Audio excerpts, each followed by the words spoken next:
Mark chapter 15. Very early in the morning, the chief priests with the elders, the teachers of the law, and the whole Sanhedrin made their plans. So they bound Jesus, led him away, and handed him over to Pilate.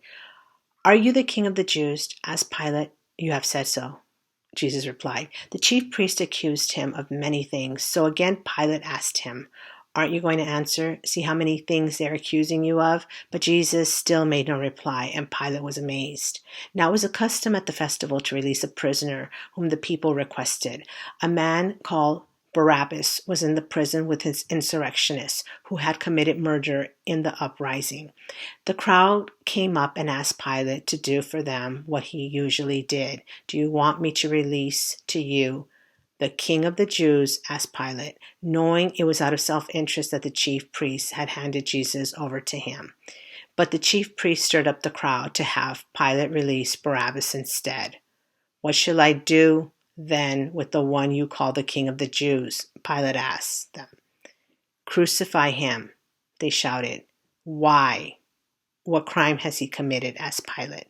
But they shouted all the louder, "Crucify him."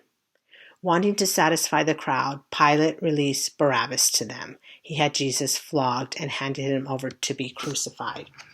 The soldiers led Jesus away into the palace, that is, the Praetorium, and called together the whole company of soldiers. They put a purple robe on him, then twisted together a crown of thorns and set it on him, and they began to call out to him, "Hail, King of the Jews!" Again and again they struck him on the head with the staff and spit on him. Falling on their knees, they paid homage to him.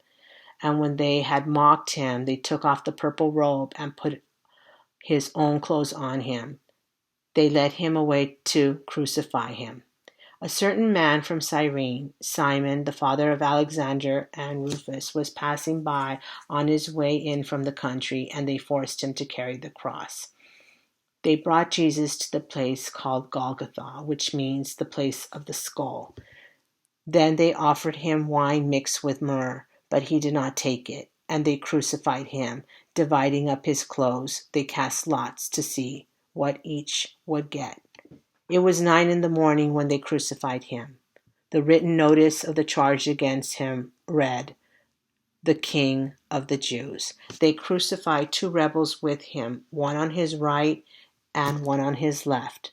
Those who passed by hurled insults at him, shaking their heads and saying, "So you are going to destroy the temple and build it in 3 days? Come down from the cross and save yourself."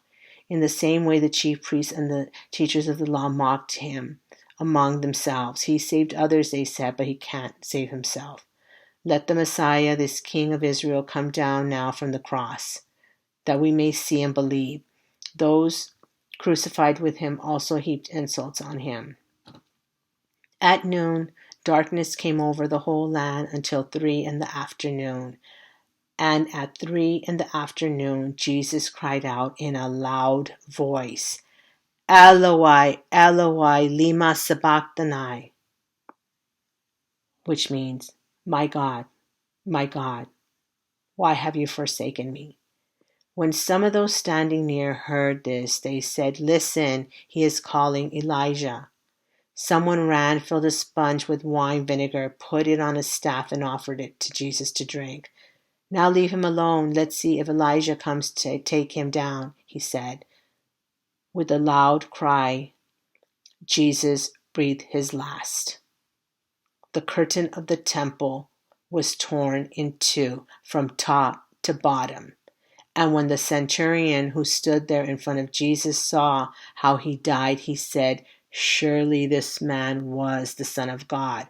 Some women were watching from a distance. Among them were Mary Magdalene, Mary the mother of James, the younger, and of Joseph, and Salome. In Galilee, these women had followed him and cared for his needs. Many other women who had come up with him to Jerusalem were also there. It was preparation day, that is, the day before the Sabbath. So as evening approached, Joseph of Arame, a prominent member of the council, who was himself waiting for the kingdom of God, went boldly to Pilate and asked for Jesus' body. Pilate was surprised to hear that he was already dead. Summoning the centurion, he asked him if Jesus had already died. When he heard from the centurion that it was so, he gave the body to Joseph. So Joseph bought some linen cloth, took down the body, wrapped it in the linen, and placed it in the tomb cut out of rock. Then he rolled a stone against the entrance of the tomb. Mary Magdalene and Mary, the mother of Joseph, saw where he was laid. And this is the end of Mark chapter 15.